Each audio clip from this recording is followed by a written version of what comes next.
Hello again to my few subscribers living cheaply.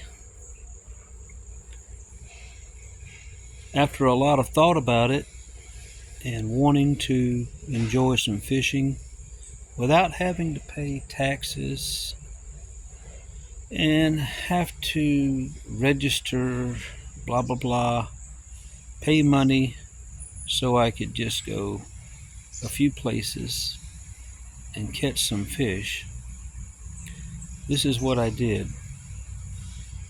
I got a really good deal on this canoe. It's a Coleman Products X-Ram, and I don't want to tip over. So after watching some videos some of you posted, I made an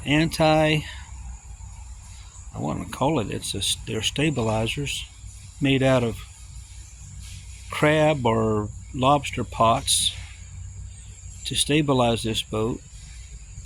And with the help of the two paddles that came with this, I don't have to give the government one red penny to have fun. Living cheaply. I can't wait.